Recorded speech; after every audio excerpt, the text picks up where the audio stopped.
Good afternoon students. आज हम लोग क्लास 11th और 12th के व्याकरण के अगले पार्ट का अध्ययन करेंगे।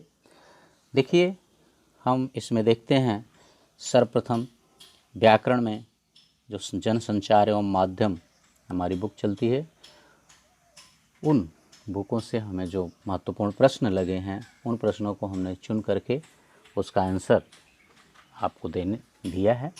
तो आइए हम उन प्रश्नों के उत्तर और महत्वपूर्ण प्रश्न क्या हैं उनके बारे में जानकारी प्राप्त कर लेते हैं। तो आइए हम सर्वप्रथम देखते हैं जो हमारा पहला प्रश्न है इस पार्ट का कि भारत का पहला समाचार वाचक किसे माना जाता है। भारत का पहला समाचार वाचक, ये इस तरह के प्रश्न जो होते हैं इस पुस्तक से 4 नंबर के प्रश्न आते हैं, वो एक एक नंबर के करके आपके पेपर में आते हैं।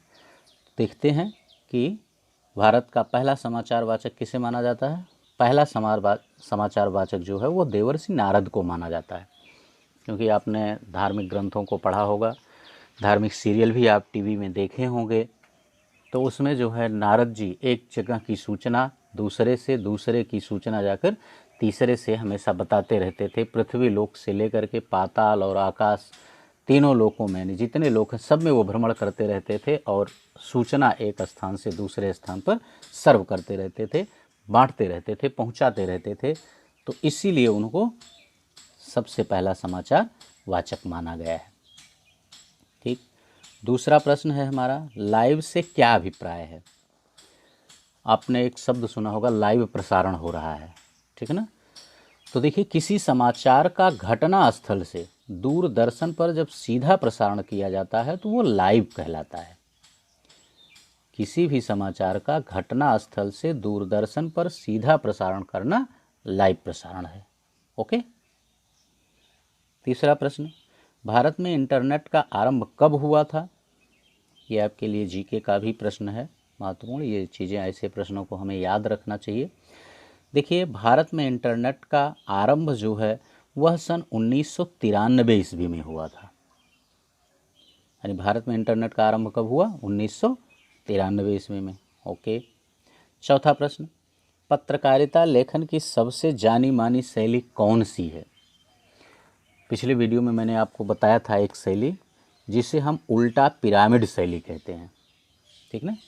पत्रकारिता लेखन की सबसे जानी मानी शैली है उल्टा पिरामिड शैली। ओके। पांचवा प्रश्न, भारत में पहला छापाखाना कहाँ और कब खुला था। भारत में पहला छापाखाना कहाँ और कब खुला था। तो देखिए, भारत में पहला छापाखाना जो है वो गोवा में खुला था। ये तो कहाँ हो गया, और कब खुला था, वह सन 1556 ईस्वी में खुला था।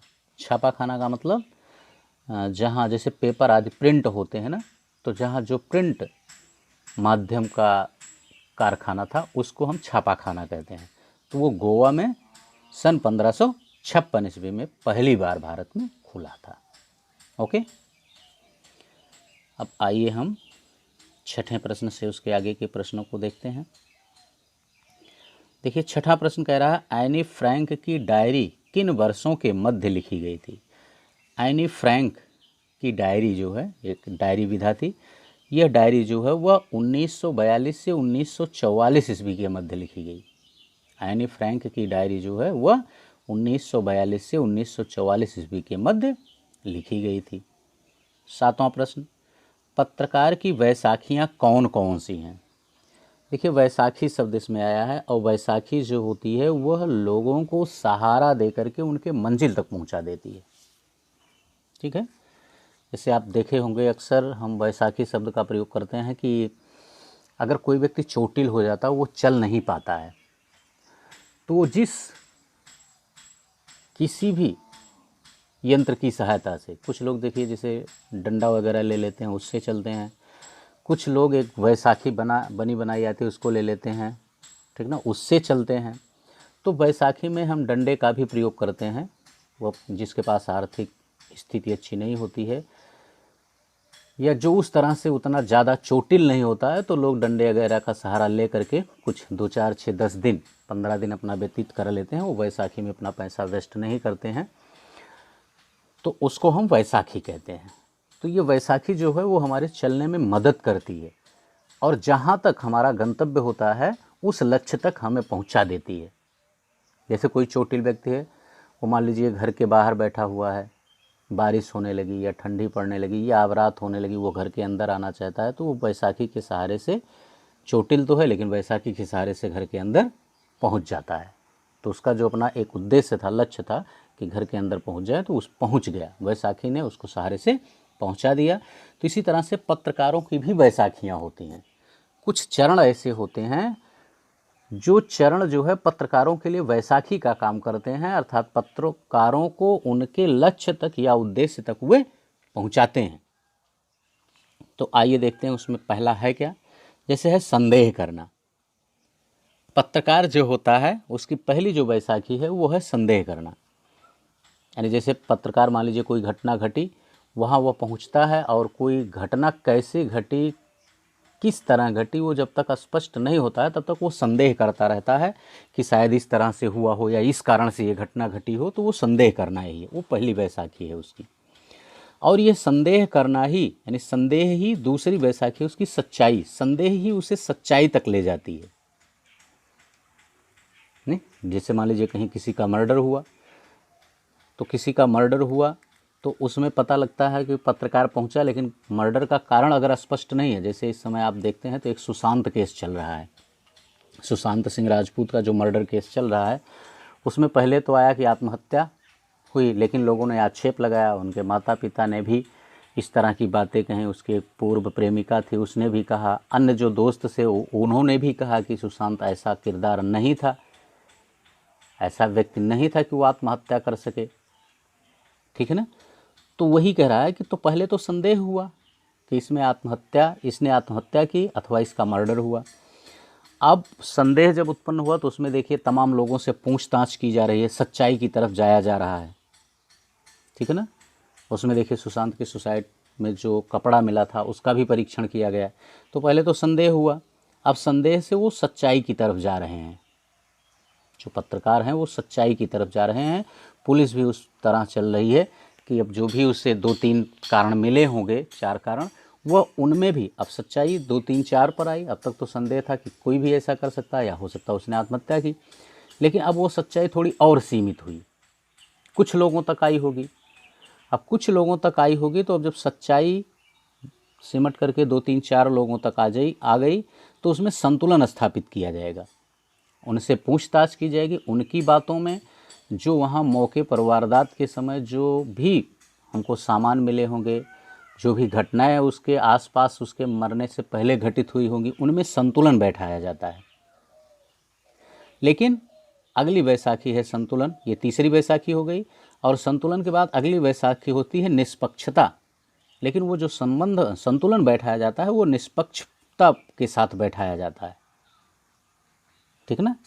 उसमें कोई भेदभाव नहीं किया जाता है कि अगर कोई ऐसा व्यक्ति फंस रहा है जिसको हम भी मानते हैं, सम्मान देते हैं, तो हम उसका पक्षपात नहीं करते हैं, निष्पक्षता पूर्वक उन बातों में और उन घटनाओं में संतुलन बैठाते हैं। और अगली वैसाखी है 5वीं अस्पष्टता। जब हम संतुलन बैठा लेते हैं तो वो बात बिल्कुल अस्पष्ट हो जाती है कि इस व्यक्ति का मर्डर हुआ अथवा इसने सुसाइड किया। ठीक ना। तो इस तरह से पत्रकार जो है वो संदेह से लेकर अस्पष्टता तक बिल्कुल आ जाता है और वहीं उस घटना का वो पर्दाफाश कर देता है, उसको उजागर कर देता है कि इस तरह से ये घटना घटी है। ठीक। तो पत्रकार की पहली वैसाखी है संदेह करना, दूसरी है सच्चाई, तीसरा है संतुलन, चौथा निष्पक्षता और 5वीं अस्पष्टता। ओके। आइए अब हम 8वें प्रश्न को देखते हैं। जनसंचार माध्यमों के लाभ व हानि बताइए। देखिए जनसंचार माध्यम जो हैं जहाँ वो हमारे लिए लाभदायक हैं, वहीं उनका दूसरा हानि का पक्ष भी है, जो हमें किसी न किसी प्रकार से हानि भी पहुंचा रहे हैं। तो आइए हम इनको सबसे पहले लाभ को देख लेते हैं कि जनसंचार माध्यमों से हमें लाभ क्या है। देखिए जनसंचार माध्यम जो हैं ये हमारे दैनिक जीवन में शामिल हो गए हैं, इनको हम अपने दैनिक जीवन से अलग नहीं कर सकते हैं। जैसे मोबाइल के द्वारा, इंटरनेट आदि के द्वारा आप लोग अक्सर अब देखते हैं कि लोग हाथ में मोबाइल लिए रहते हैं। अब तो अच्छी से अच्छी मोबाइल लेने की होड़ सी लगी रहती है। ठीक है ना। टीवी में समाचार सुनना, रेडियो के द्वारा समाचार सुनना, बाहर निकल कर के पेपर पढ़ना, या अगर कोई आर्थिक रूप से समर्थ है तो लोग घर पर भी पेपर मंगवा रहे हैं। तो इसको हम दैनिक जीवन में अपने शामिल कर चुके हैं, ये हमारे दैनिक जीवन में शामिल हो गया है। दूसरा है धर्म से लेकर सेहत तक की जानकारी मिलती रहती है, और इसमें हमारे जीवन से संबंधित हर प्रकार की जानकारियाँ हमको संचार माध्यमों से मिलती रहती हैं। सरकारी कामकाज पर निगरानी बढ़ी है। जनसंचार जो माध्यम है वो सरकारी कामकाजों पर निरंतर अपनी दृष्टि रखते हुए हैं और सरकार द्वारा किए गए कार्यों की जानकारी जनता तक पहुंचाते रहते हैं, तो जिससे सरकार भी गलत कार्य करने से हिचकिचाती है, डरती है। और अगला लाभ है जिससे इससे मानव जीवन सरल, समर्थ और सक्रिय हो गया है। यानी मानव का जीवन जो है वो जनसंचार माध्यमों के कारण अत्यधिक सरल हो गया है और समर्थ भी हो गया है। यानी आप अगर सरल इसलिए हो गया है कि आप कोई भी कार्य करना चाहें, कोई सूचना, कोई अधिकारी आपकी बात नहीं सुन रहा है तो आप जनसंचार माध्यम के द्वारा उसे और उसके उच्च अधिकारियों तक अपनी बात आसानी से पहुंचा सकते हैं। ठीक है ना।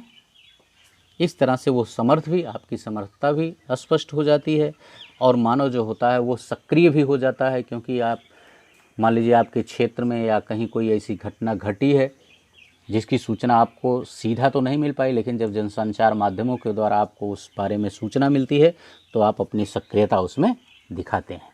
ओके, ये तो थे जनसंचार माध्यम के लाभ। आइए अब हम जनसंचार माध्यमों की हानि देख लेते हैं।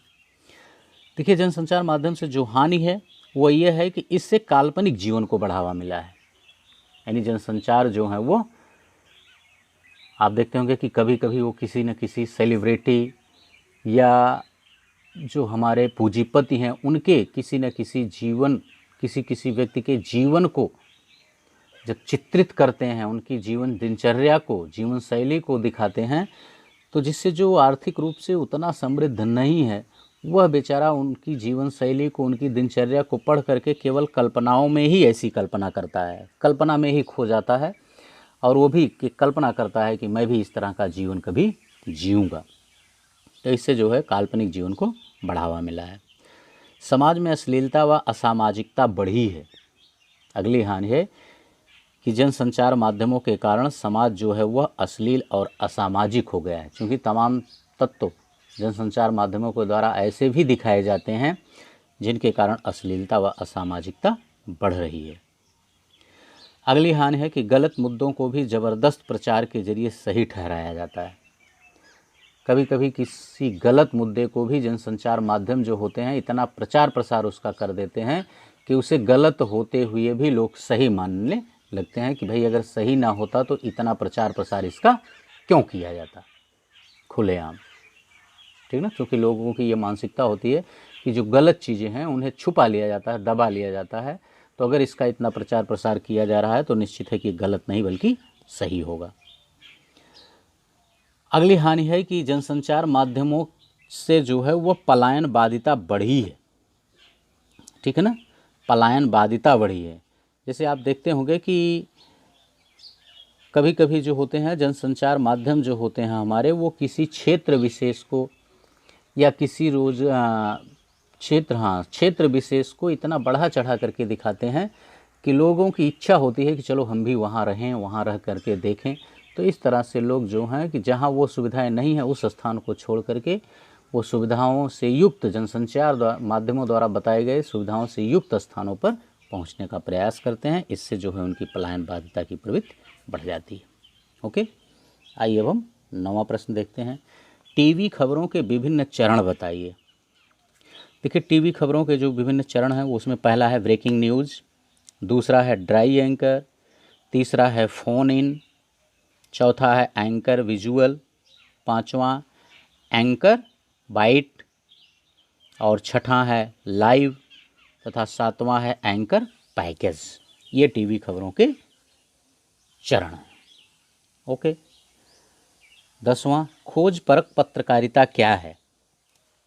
देखिए, खोजपरक पत्रकारिता का तात्पर्य ऐसी पत्रकारिता से है जिसमें गहराई से खोजबीन करके और उन तथ्यों अथवा सूचनाओं को सामने लाने का प्रयास किया जाता है जिन सूचनाओं को दबाने या छुपाने की कोशिश की जा रही होती है। इस प्रकार की पत्रकारिता में भ्रष्टाचार और अनियमितताओं को सामने लाने का प्रयास किया जाता है। ये थी खोजपरक पत्रकारिता। बस बच्चों, इस पार्ट में इतना ही। अगले पार्ट में हम पुनः आगे के प्रसंगों को लेकर उपस्थित होंगे। इस चैनल को आपने सब्सक्राइब नहीं किया है तो इस चैनल को तुरंत सब्सक्राइब कर लें, बेल आइकन दबा दें, जिससे कि कोई भी नया वीडियो आपके सिलेबस से संबंधित अपलोड किया जाए तो उसका नोटिफिकेशन आपके पास पहुंच जाए। इस वीडियो को अधिक से अधिक लाइक और शेयर करें, कमेंट करें, कमेंट करके हमें भी बताएं कि यह वीडियो आपको कैसा लगा। लाइक और शेयर करें अधिक से अधिक, जितना संभव हो सके, जिससे आपके दोस्त भी इससे लाभ ले सकें। Okay, thank you.